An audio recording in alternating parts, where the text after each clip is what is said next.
Magandang hapon, Pinuno. Itago niyo na lang po ako sa pangalang Lando. Nais ko ho sanang ibahagi ang karanasan ng aking pamilya sa channel mo. Sa pagkakatanda ko, Pinuno, bandang taong 2003 naganap ang pangyayaring ito. Sa lugar ito ng Capiz. Isang araw, Pinuno, abalang-abala ko sa trabahong bukid. Ang aking asawa noon ay nagdadalang tao ng aming ika-4 na supling. Nag-iipon talaga ako noon, Pinuno, upang kahit papaano'y maging matiwasay ang panganganak ng asawa ko. Pagbalik ko sa aming bahay, magbabandang 4:00 ng hapon ay naging maayos naman ang lahat. Bungad na wika sa akin ng asawa ko ay, "Lando, tingnan mo yung kalabaw na yan. Kanina pa yan dito sa atin nakatingin, oh. Walang tali yan, Lando. Kaya nakakapagtakang hindi umaalis sa kanyang pwesto." Dahil sa mga sinabi nito, Pinuno, ay agad namang nabaling ang aking wisyo sa kalabaw na tinutukoy nito. Pagtingin ko sa isang puno ng mangga, ay doon ko nga nasilayan ang kalabaw na tinutukoy ng asawa ko. Nang magkatinginan kami ng kalabaw, ay biglang lumihis ang tingin nito at nag-umpisa ng maglakad papalayo. "Oh, anong hindi umaalis? Umalis na, oh. Tingnan mo." Wika ko naman dito habang tinuturo ang papaalis na kalabaw. Pagtingin ng asawa ko sa kalabaw na naglalakad ay bigla itong tumigil. Pagtigil nito, Pinuno, ay agad din naman yung lumingon sa aming kinaroroonan. Nang makita ko ang pagtitig nito sa amin, ay agad ko naman itong tinungo upang tabuyin. Nang makita ako nitong papalapit sa kanya, ay agad din naman yung tumakbo. "Hayaan mo na yan! Baka dyan yung pinagkakainan niya." Dagdag ko naman dito habang pumapasok sa aming silid. Ang nakakapagtaka lang sa kalabaw na yon ay unang beses namin itong nasilayan sa lugar na yon. Ni hindi namin ito nakita sa loob ng ilang taong pananatili namin dito. Animoy, ang kalabaw na yon ay bago pa lamang sa aming lugar. Maliban pa dyan, ay nakakaamoy din ako ng malansa na nanggagaling sa kalabaw na aming nakita. Hindi na naalis ang lansa ng hangin sa pinagtaguan nitong puno ng mangga hanggang sumapit ang takip silim. Habang kami ay kumakain ng aking pamilya, ay paunti-unti na akong nakakaamoy ng mabahong simoy ng hangin. Di ko na lamang yun pinansin sa kadahilanang baka nagkataon lang ang lahat ng yun. Pagsapit ng tulugan, Pinuno, ay doon na nag-umpisang magparamdam ang kalabaw na aking nasilayan noong hapon. Habang kami ay nakahiga ng asawa ko, ay meron kaming naririnig na pagtakbo sa aming bakuran. Alam naming hayop yun, Pinuno, dahil sa pag-uungol nito. "Lando, andyan na naman yung kalabaw." Pag-aalalang wika sa akin ng aking asawa. Dahil sa sinabi ng asawa ko, Pinuno, ay dahan-dahan din naman akong tumayo sa aming silid upang makiramdam. Agad kong tinungo ang aming kusina upang sumilip sa labas ng aming bahay. Pagdating ko sa kusina, Pinuno, ay agad naman akong sumilip sa siwang ng aming bahay. Pagtingin ko sa labas, laking gulat ko na lamang nang makita ko ang kalabaw na yon na kumakain ng lupa. Lagas na din ang balahibo nito sa katawan at ang balat nito ay maihahalin tulad mo sa tao. Lubog din ang mga mata ng kalabaw na yon at meron itong nagsisi-usli ang mga pangil. Diba, wala namang ganon? Saan naman kayo makakakita ng kalabaw na merong pangil? Ang paa naman ng kalabaw na nasa labas ng aming bakuran ay parang nakaapak sa putik. Alam kong yon ang pinanggagalingan ng kakaibang amoy pinuno dahil sa itsura ng putik nito sa paa. Animoy nakaapak ito sa isang bangkay ng tao na naaagnas na. Habang patuloy ako sa pagsipat sa nilalang na yon, ay siya namang pagramdam ko ng takot sa aking katawan. Matapos nitong makapaghukay ay biglang sumigaw ang asawa ko na para bang meron itong iniindang karamdaman. Sigaw ng sigaw ito na siyang naging sanhi upang magising ang aming mga anak. Pagbalik ko sa aming silid, ay doon ko naabutan ang aking mga supling na pinupunasan ang kanilang ina. Dahil sa alam kong meron ang nagbabantay sa asawa ko pinuno, ay agad ko namang binalikan ang aming kusina upang pagmasdan muli ang kalabaw sa aming bahay.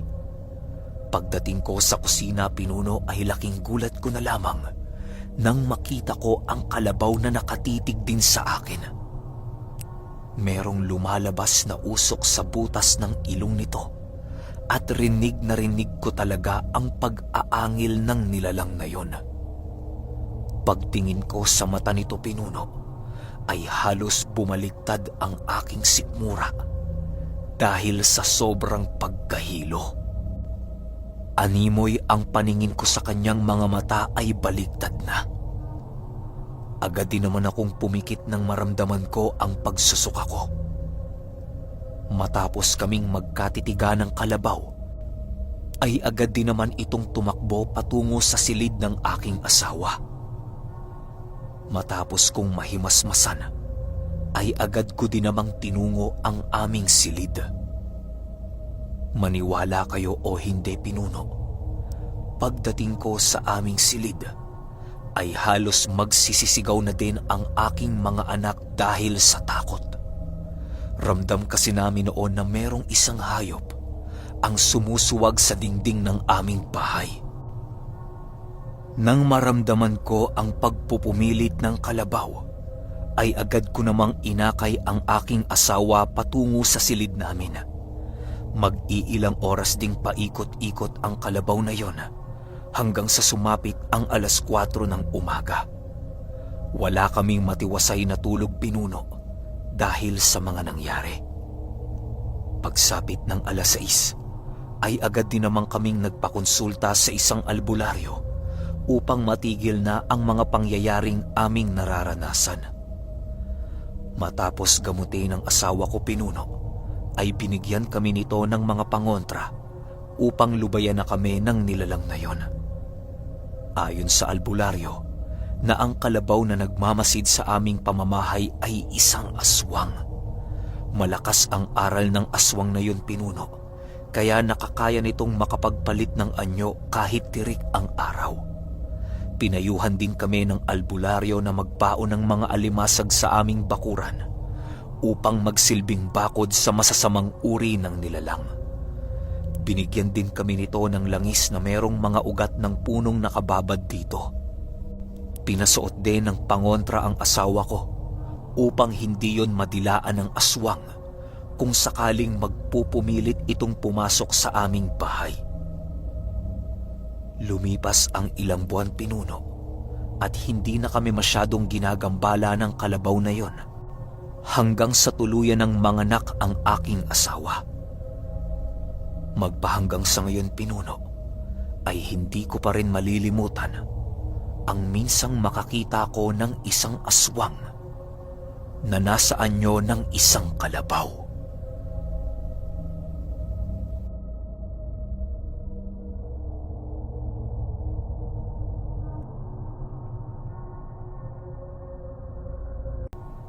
Hi Pinuno.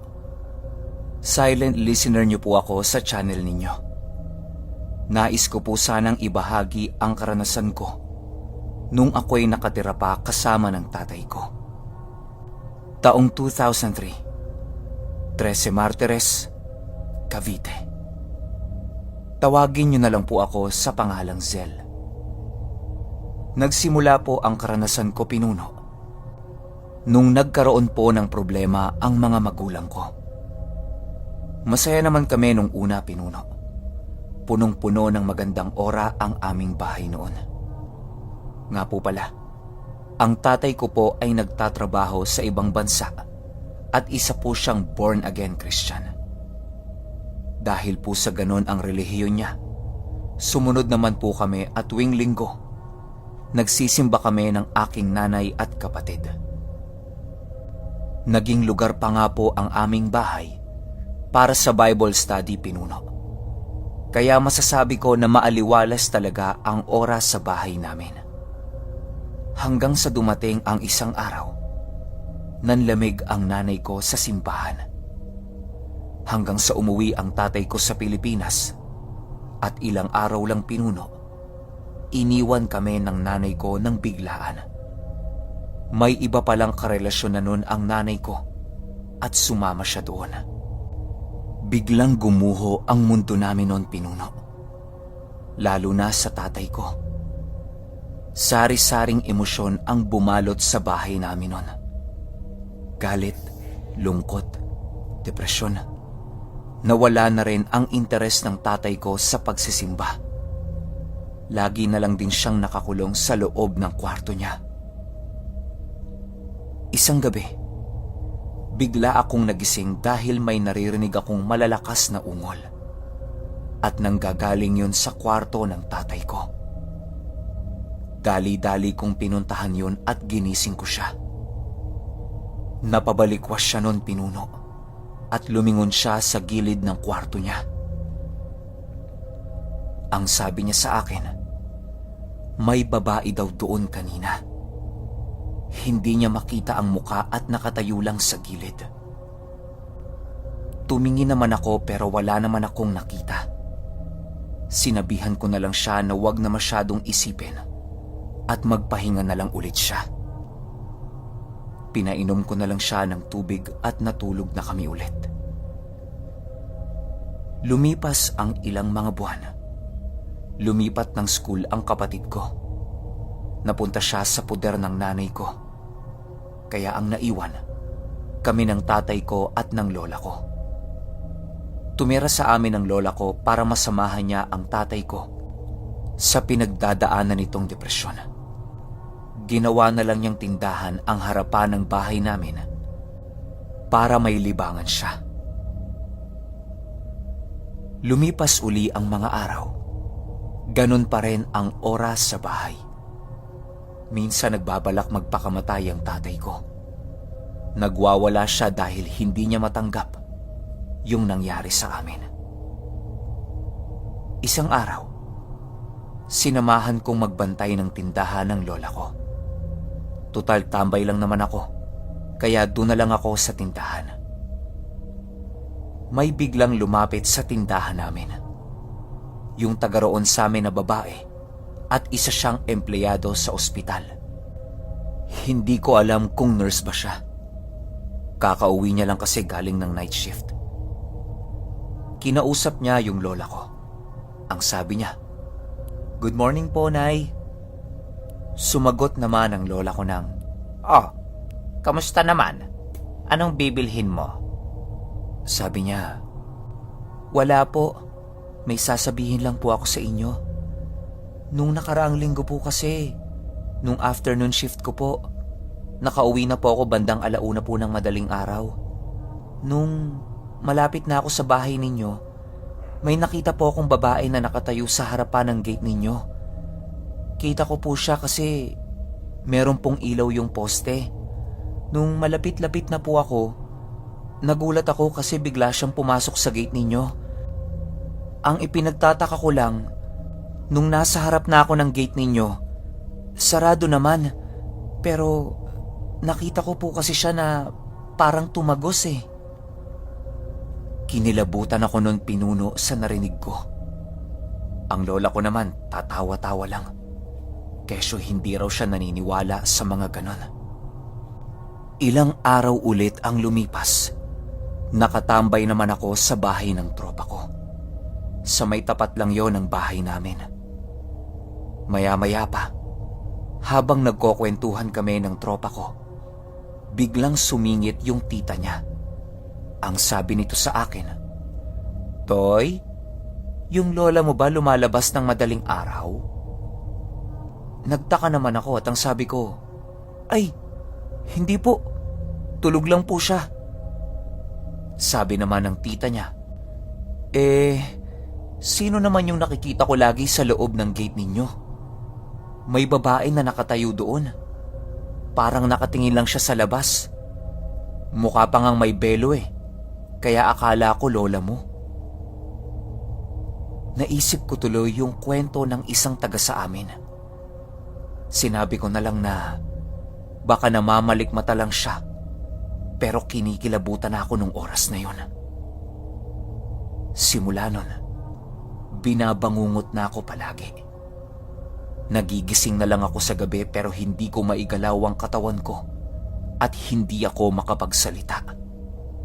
Ang gagawin ko lang, uungol ako at nakikita ko na ginigising ako ng tatay ko at ng lola ko. May mga gabi na binabangungot ako. Tapos nakikita ko na pumapasok sa kwarto yung tatay ko o lola ko na may dalang kandila. Nakatingin lang sa akin at nakangiti yung ngiting weirdo.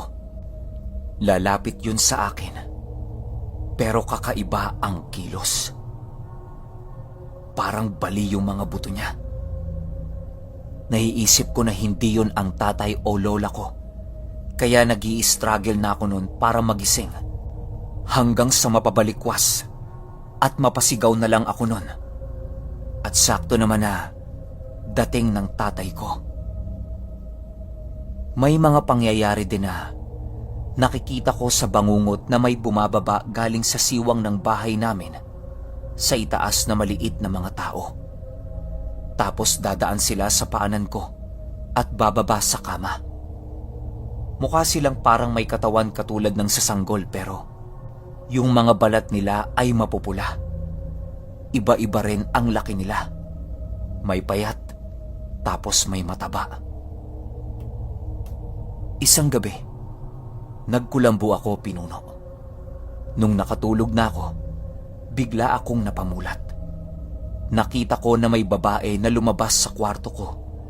Tapos sa gilid ng kama, may pulpita. Yung ginagamit ng pari sa simbahan. Sabi ko sa sarili ko, binabangungot na naman ako. Hindi ko magalaw ang katawan ko at bibig ko. Ipinaling ko ang tingin ko sa may bubong namin nang bigla na lang. Yung kulambo ko ay biglang nagkaroon ng hugis ng muka. Para siyang gusot lang pero makikita mo na gumagalaw siya. Nakangiti siya, Pinuno. Para siyang demonyo. Nang bigla siyang nagsalita ng, "Hindi ka na magigising." Doon ako nagsisisigaw pero ungol lang ang nalabas sa akin hanggang sa maramdaman ko na lang na ginigising na ako ng tatay ko. Lumipas ang mga araw, unti-unting nakarecover ang tatay ko dahil na rin sa pag-alalay ng lola ko. Nagsimula na ulit siyang magbasa ng Bible, Pinuno. At ako naman nagsimula na ulit bumalik sa pag-aaral. Unti-unti ring nawala yung mga masasamang panaginip ko, Pinuno. Pati na rin yung pagpapakita ng babae. Dahil na rin siguro sa pagbalik loob namin ng tatay ko, na unti-unting nagpapawala ng negatibong enerhiya sa bahay namin. Hanggang dito na lang po, Pinuno. Pasensya na po kung napahaba po ata ako. Meron pa akong ibang karanasan, Pinuno. Nais ko rin pong ibahagi sa susunod. Yun lang po. At maraming salamat po, Pinuno. Hi po, Pinuno. Itago niyo na lang po ako sa pangalang Manly. Nais ko sanang ibahagi ang kwento ko sa channel mo. Naganap ang pangyayaring ito, Pinuno, sa lugar ng Iloilo. Bandang taong 1993. Nagbibinata pa lamang ako, Pinuno, nang mangyari ang kaganapang ito. Nakatira kami ng aking mga magulang at kapatid ko sa isang sinaunang bahay. Yung merong bintanang hinihila sa bawat gilid nito. Yun kasi ang ipinamana ng mga ninuno namin para sa aming angkan. Sa ilang taong pananatili namin sa lugar na yon, ay wala namang nangyaring kakaiba. Maraming kakilalang aswang ang mga magulang ko, pinuno. Pero hindi kami nito ginagambala. Kasi ayon sa mga ito, na kapag kanilang kababaryo ay hindi nila pinakikialamanan. Kahit buntis ka pa, pinuno, basta dito ka lumaki sa aming baryo, ay ligtas ka. Isang araw, meron akong tiyahing dumayo sa aming lugar. Buntis yon, pinuno, at nais nitong manganak sa aming probinsya.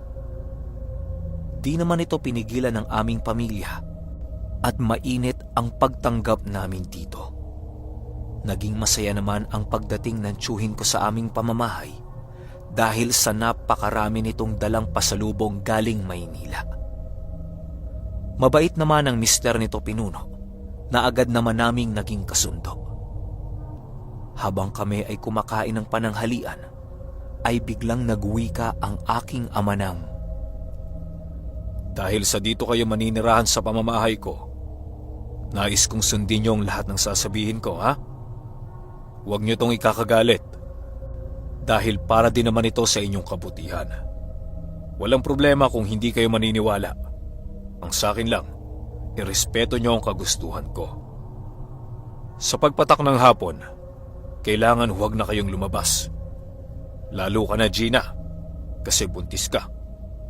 Huwag ka ding tumanggap ng kung ano-anong bagay na maaaring iabot sa iyo ng mga magagandang loob naming kababaryo.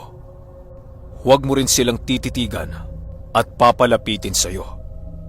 Pag narito kayo sa pamamahay ko, ay wala kayong dapat ipangamba. Mabuti nang nag-iingat dahil kargo de konsensya ko kung ano man ang mangyayari sa sanggol na dinadala mo." Wika ng ama ko matapos nitong kumain. "Bakit naman ho? Wala naman ho atang masamang loob dito sa lugar nyo eh. Mga mababait yung taong nakakasalubong namin kanina." Sagot naman ng asawa ng tiyahin ko. "Oo, tama ka. Mababait ang mga tao dito. Pero iba na ang usapan pag tumalikod na ang araw. Walang masamang loob dito kagaya ng mga magnanakaw. Pero aswang, marami." Sagot naman ng ama ko. Dahil sa narinig ng asawa ng tiyuhin ko, ay halos pinilit na lamang nito na huwag matawa. Kahit anong pilit niya, pinuno, ay bakas pa rin sa kanyang muka ang pigil niyang tawa. Hindi naman ito pinansin ng ama ko dahil sa naiintindihan niya ang kalagayan nito. Laking syudad kasi kaya hindi nagpapaniwala sa mga ganyang bagay. Lumipas ang araw na yon at naging matiwasay naman ang aming pagsasama. Kinaumagahan ay tumungo na ang ama ko sa kanyang trabaho at iniwan kami nitong gumagawa ng mga gawaing bahay. Ang asawa ng tiyahin ko ay siyang nagsisibak ng kahoy na aming panggatong. Lumipas ang hapon at oras na ng pagtambay ng aming pamilya. Bale, ginagawa namin tuwing hapon, pinuno, ay tumutungo kami sa aming bakuran upang magpahinga. Nakasanayan na kasi namin yon, kaya mahirap nang iwasan. Masaya namang sumama ang mag-asawa upang matulog sa labas ng aming bahay. Habang kami ay nakahiga, ay meron akong napansing isang matandang nagmamasid sa amin. Si Tiyo Imbong yon, pinuno, kung hindi ako nagkakamali. Isa yon sa mga barkada ng ama ko na ayon sa kanya ay isa umanong aswang. Hindi ko naman alam kung totoo ang pinagsasasabi ng ama ko dahil ni minsan ay hindi ko pa yon nasilayang nagbago ng anyo. Ang ginagawa ni Tiyo Imbong noong mga oras na yon ay tila ba nangunguha ito ng mga dahon ng kamote. Ang nakakapagtaka lang, pinuno, ay unang beses niya itong ginawa. Yon ang unang pagkakataong nakita ko si Tio Imbong na tumungo sa lugar na yon upang kumuha ng mga kamote. Habang ito ay pumipitas ng mga dahon, ay siya rin namang pagsipat nito sa tiyahin kong buntis. Lumipas ang 1 oras at doon ko nasipat ang papalapit kong tatay. Kasabay ng paglapit ng ama ko ay ang pagtalikod ni Tio Imbong ng mabilisan. Bigla itong lumakad ng napakabilis na parabang nagmamadali ito. "Tay, si Tio Imbong nandito kanina." Bungad na wika ko sa aking ama. "Ano? Nasaan?" Gulat na tanong naman ng aking ama. Matapos ako nitong tanungin, ay agad ko namang itinuro ang lugar na siyang pinuntahan ng matanda. Habang sinisipat yon ng aking ama, ay bakas sa kanya ang pag-aalala para sa aking tiyahin. Matapos niya itong makita ay agad din naman itong umalis at tumungo sa pamamahay ni Imbong. Pagbalik nito sa aming tahanan ay magbabandang 5:00 na ng hapon. "Manli, halika muna rito." Wika sa akin ng aking ama. Nang marinig ko ito ay agad naman akong lumapit sa kanya dahil sa alam kong may iuutos ito. "Nakausap ko na si Imbong. Nagmamatigas. Sabihan mong nanay mo nakakausapin ko siya pagkatapos nating kumain." Utos nito sa akin. Dali-dali naman akong sumunod sa sinabi ng ama ko. Matapos naming kumain ay nag-usap na ang aking mga magulang tungkol sa bagay na hindi ko na pinakialaman. Pagsapit ng tulugan, ay doon na nga ako nakarinig ng iba't ibang pag-aangil. Animoy ang naririnig ko noong mga oras na yon ay isang taong kinikitila ng buhay. Parang sigaw yon ng demonyo na sobrang nakakakilabot pakinggan. Habang ako ay nakikinig pinuno, ay siya namang pag-uungol ng aking tiyahin na para bang nahihirapan. Dahil sa mga narinig ko ay bigla kong lumabas ng aming silid upang tingnan kung ano ang nangyayari. Nadatnan ko ang tiyahin kong hinahawakan ang kanyang tiyan dahil sa sakit nitong nararamdaman. "Imbong! Alam kong ikaw yan! Itigil mo na to dahil aalis ang mga to bukas. Ayaw kong makipaglaban sa iyo kaya kung pwede lang, lumisang ka na sa pamamahay ko!" Sigaw ng ama ko sa aming silid. Kahit anong sigaw ang gawin ng ama ko, ay hindi pa rin umaalis ang nilalang na naglalakad sa aming bubungan. Natigil lang ang lahat ng yon nang biglang nag-usal ang aking ama ng pangontra sa aswang. Matapos nitong mag-usal, ay nagsunog ito ng mga dahon ng kalamansi sa mismong sala namin. Matapos nitong gawin ang lahat ng iyon, ay biglang tumahimik ang paligid. Hindi na nagsalita ang ama ko at agaran din itong bumalik sa silid nilang mag-asawa.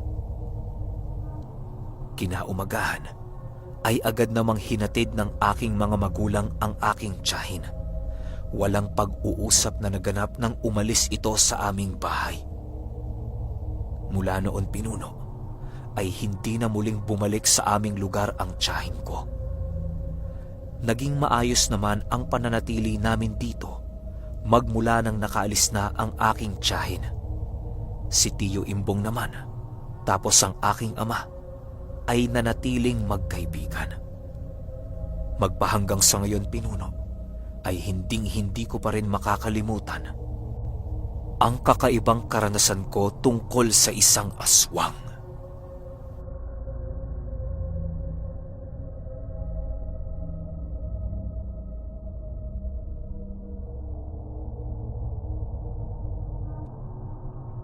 Pinuno, please hide my identity. Share ko lang yung story ko way back 2009 sa Quezon City.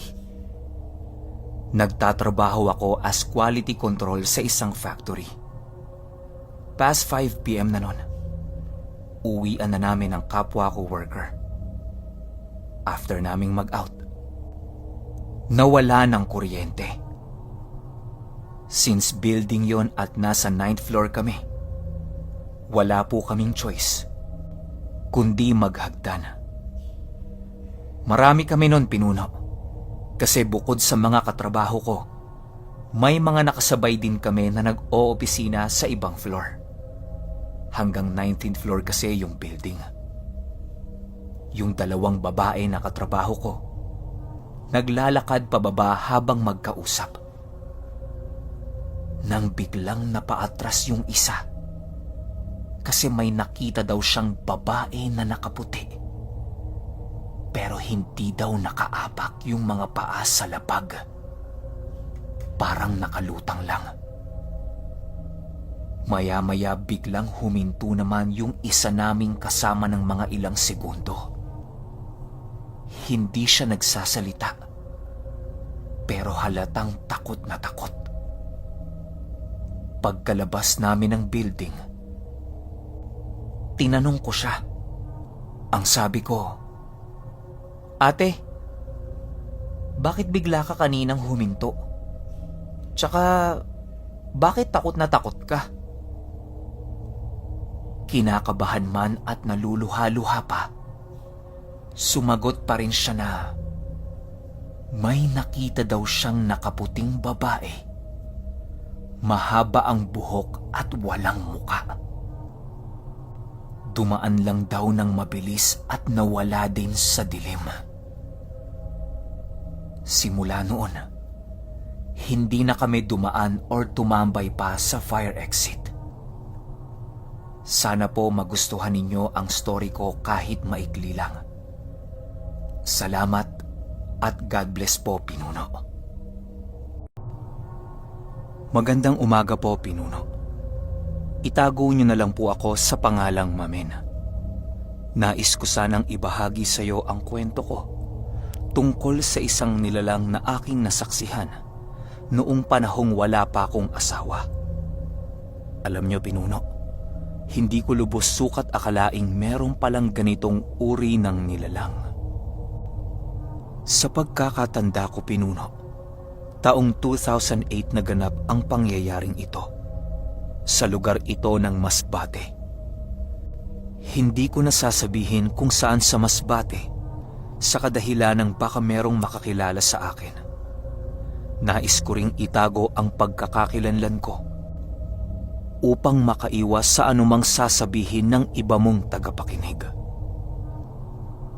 Noong mga panahong yon, Pinuno, ay isa ko sa mga namamasada sa amin gamit-gamit ang motorsiklo.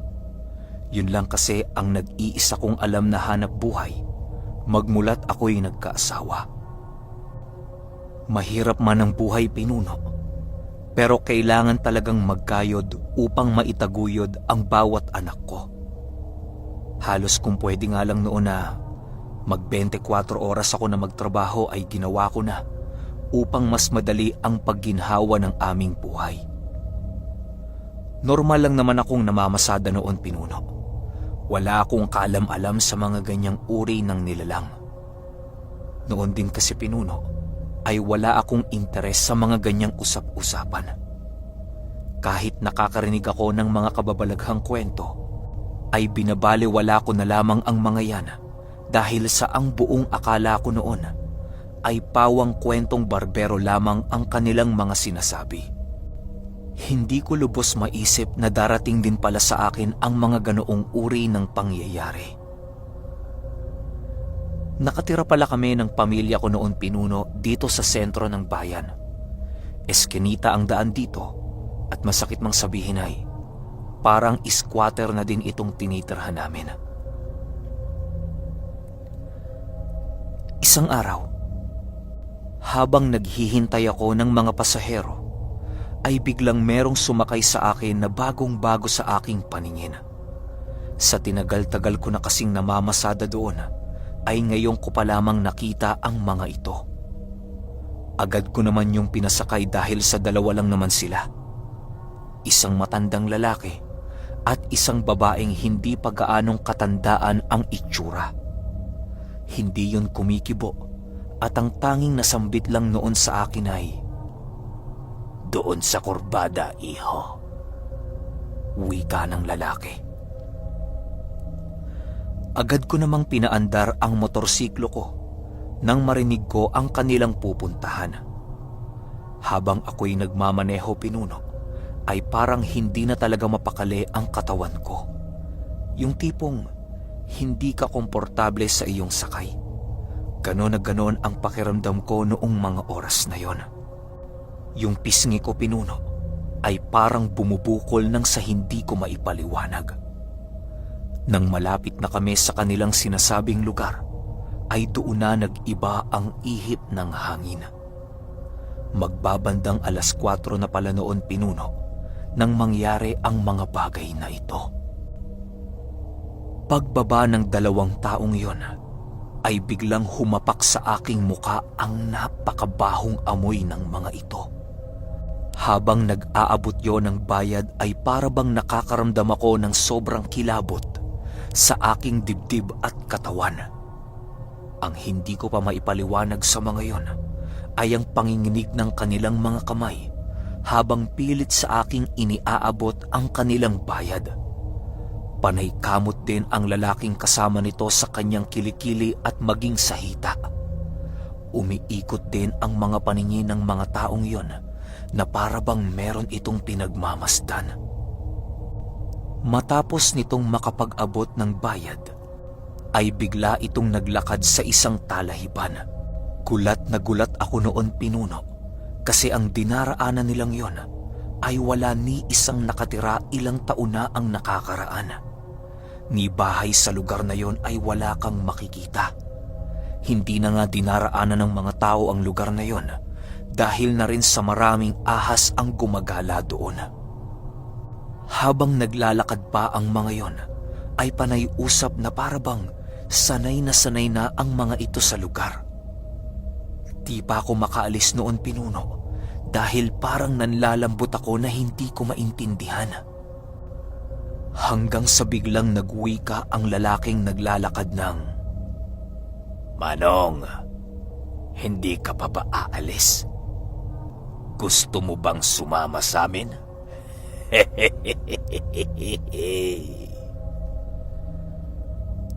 Pagbanggit ng lalaking yan, ay halos kumawala na ang kaluluwa ko sa aking katawan dahil sa sobrang takot na aking nararamdaman. Agad kong pinatakbo ang aking motor ng napakabilis na animoy nakikipagkarera ko. Habang nagpapatakbo ko noon, Pinuno, ay nasipat ko pang biglang tumakbo ang mga yon na siyang labis ko pang ikinagulat. Isipin niyo ba naman, tumatakbo ang 2 taong yon na parabang sa aso. Gumagapang ito sa lupa kahit na merong napakaraming makahiyang nakatubo roon. Hindi ko talaga lubos maisip kung bakit ko pinahintulutan ang mga yon na sumakay sa aking motorsiklo. Halos hindi ako makatulog dahil sa pangyayaring aking nasilayan noong mga panahong yon. Halos wala din akong ganang kumain makalipas ang ilang linggo. Siguro, Pinuno, mag-iisang buwan din akong hindi nakakain ng maayos dahil sa karanasan kong yon. Hanggang sa sumapit ang isang araw at merong naganap na isang pangyayari. Putok na putok ang balitang yon sa lugar namin noon na talaga namang ikinatakot ko ng husto. Ayon kasi sa balita na merong isang tricycle na dumaan sa lugar na yon na namatay ang lahat ng sakay nito. Ayon sa iba na baka na disgrasya lang ang mga yon, pero meron ding sabi-sabi na ang mga bangkay na nakuha sa lugar na yon ay wala ng mga laman loob. Animoy ang mga taong yon ay kinatay ng isang ligaw na hayop, base na rin sa sabi-sabi dito sa amin. Kung nadisgrasya kasi ang mga yon, hindi magkakawatak-watak ang mga tadyang nito at mabutasan ang tiyan. Dagdag pa ng iba, na gabi nangyari ang aksidenteng yon. Hindi talaga ako lubos na naniniwala sa mga nangyari. Kaya ang ginawa ko ay ako na mismo ang kumausap sa iniwan ng mga namaalam. Tinanong ko ng tinanong ang mga ito at doon ko napag-alamang totoo ang mga nangyari. Ayon sa kanila, hindi na lang nila pinakalat ang balitang yon dahil baka maglikha pa ito ng matinding takot sa lugar namin. Nilagyan na rin doon ng mga checkpoint upang tuwing gabi ay maiwasan ang anumang uri ng aksidente. Matapos ang kaganapang yon, ay doon ako tuluyang naniwala sa mga nilalang na nasa panig ng kaliwa. Hindi pa rin maalis-alis sa isipan ko ang mga nakita ko noong minsang naghatid ako ng 2 tao doon. Doon ko rin napagtanto na maaaring sila ang gumawa ng karumal-dumal na krimen na yon. Hanggang dito na lang, Pinuno. Maraming salamat po at sana'y maibahagi ninyo ang kwento ko sa channel mo.